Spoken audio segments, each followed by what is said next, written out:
ST ಸಮುದಾಯದ 16 ಫಲಾನುಭವಿಗಳಿಗೆ ಗಂಗಾ ಕಲ್ಯಾಣ ಯೋಜನೆ ಅಡಿ ಸಲಕರಣೆ ವಿತರಣೆ.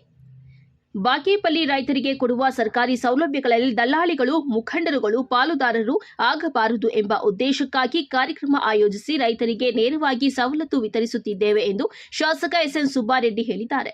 ಪಟ್ಟಣದ ತಾಲೂಕು ಪಂಚಾಯಿತಿ ಆವರಣದಲ್ಲಿ ಎಸ್ಸಿ ನಿಗಮದಿಂದ ಕೊಳವೆಬಾವಿ ಕೊರೆಸಿರುವ 16 ಫಲಾನುಭವಿಗಳಿಗೆ ಗಂಗಾ ಕಲ್ಯಾಣ ಯೋಜನೆ ಅಡಿ ಪಂಪ್, ಮೋಟಾರ್, ಕೇಬಲ್, ಪೈಪ್ ಹಾಗೂ ವಿವಿಧ ಸಲಕರಣೆಗಳನ್ನು ವಿತರಿಸಿ ಮಾತನಾಡಿ, ರೈತರಿಗೆ ನೀಡುವ ಯೋಜನೆಗಳಿಗೆ ಅಧಿಕಾರಿಗಳಾಗಲಿ ಅಥವಾ ದಲ್ಲಾಳಿಗಳಾಗಲಿ ಹಣ ಪಡೆದುಕೊಂಡ ಬಗ್ಗೆ ಮಾಹಿತಿ ನೀಡಿದರೆ ಮತ್ತೊಂದು ಕೊಳವೆಬಾವಿ ಉಚಿತವಾಗಿ ಕೊರೆಸಲಾಗುವುದು ಎಂದು ಹೇಳಿದ್ದಾರೆ. ಈ ಸಂದರ್ಭದಲ್ಲಿ ಎಸ್ಎಸ್ಎಲ್ಸಿ ಪರೀಕ್ಷೆಯಲ್ಲಿ ಹೆಚ್ಚು ಅಂಕ ಗಳಿಸಿದ ಗೂಳೂರು ಸರ್ಕಾರಿ ಪ್ರೌಢಶಾಲೆಯ ವಿದ್ಯಾರ್ಥಿನಿ ಕೆ ಮೌನಿಕಾಳನ್ನ ಶಾಸಕರು ಸನ್ಮಾನಿಸಿದ್ದಾರೆ.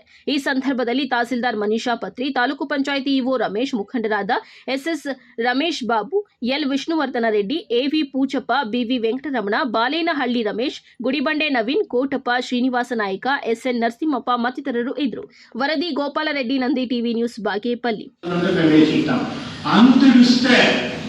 మీకు ఈ పొద్దు చెప్తా ఇదే ప్రణాళికలో మా పిఆర్ కావచ్చు, మా పేరు చెప్పుకోండి, ఎవరన్నా 10 రూపాయలు కలెక్ట్ చేసినా నాకు చెప్పండి, ఇంకా మీ ఇంట్లోకి ఎక్స్ట్రా 4 రూపాయలు ఇస్తాను. నేను బాబు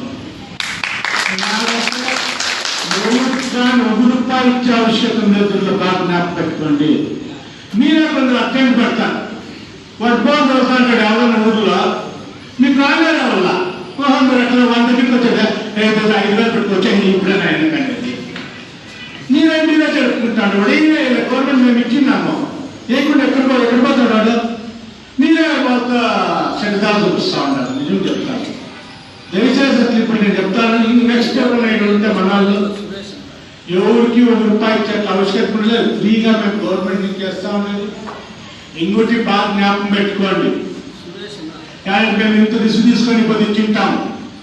ఎలక్షన్ టైం వచ్చి ఎవరైనా 50 రూపాయలు ఎక్స్ట్రా చెప్తే ఇస్తానంటే ఏ వాడుకుంటారో పని ఇస్తారు కొందరు. పాప అందరి పని నేను మాట్లాడిన కొందరు ఎందుకంటే మన మనసులో నీళ్ళు ఎవరైనా ఇంట్లో నీళ్లు తాగినా, ఒక అన్నం తిరిగినా, వాళ్ళ ఇంట్లో మనకి అన్నం తిరిగి అమ్మ వాళ్ళ రూమ్ తీసుకోవాలంటే బాగుంటే మన జీవితం బాగుంటుంది.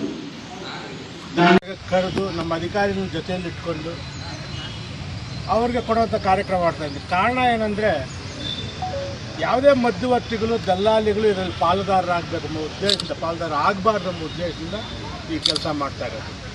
ಈಗ ನೇರವಾಗಿ ಅವ್ರಿಗೆ ಕೇಳ್ತೀನಿ, ಯಾರಿಗಾದ್ರು 1 ರೂಪಾಯಿ ಕೊಟ್ಟಿದ್ದೀರಾ ಅಂತ. ಅದು ನಾನು ಹೇಳಿದ್ದೀನಿ ನಿನ್ನೆ, ಇವತ್ತೆಲ್ಲ ಮನೆಯೇ ಹೇಳಿದೆ, ನೀವೇನಾದ್ರೂ 10,000 ಕೊಟ್ಟಿದ್ರೆ ಯಾರಿಗಾದ್ರೂ ನಿಮ್ಗೆ ಎಕ್ಸ್ಟ್ರಾ ಇನ್ನೊಂದು ಬೋರ್ ಹಾಕ್ಕೊಡ್ತೀನಿ ಅಂತ ಇದ್ದೀನಿ. ಕೊಟ್ಟಿದ್ರೆ ನನಗೆ ಹೇಳ್ತಿರ್ತ. ಬಟ್ ಯಾರು ಇದುವರೆಗೂ ನನಗೆ ನಾವು 100 ರೂಪಾಯಿ ಕೊಟ್ಟಿದ್ದೀವಿ ಯಾರು ಬರ್ತಾ ಇಲ್ಲ.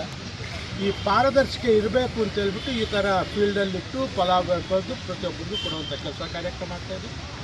ಇದು ಪ್ರತಿಯೊಬ್ಬ ಫಲಾನುಭವಿಗೆ 4,25,000 ರೂಪಾಯಿ ಸರ್ಕಾರ ಫ್ರೀಯಾಗಿ ಕೊಟ್ಟು, ಬೋರ್ ಹಾಕ್ಕೊಟ್ಟು ಅವ್ರ ಜೀವನ ಆರ್ಥಿಕವಾಗಿ ಸಬಲರಾಗಬೇಕು ಅನ್ನೋ ಉದ್ದೇಶದಿಂದ ಇದು ಕೊಡ್ತಾಯಿದೆ.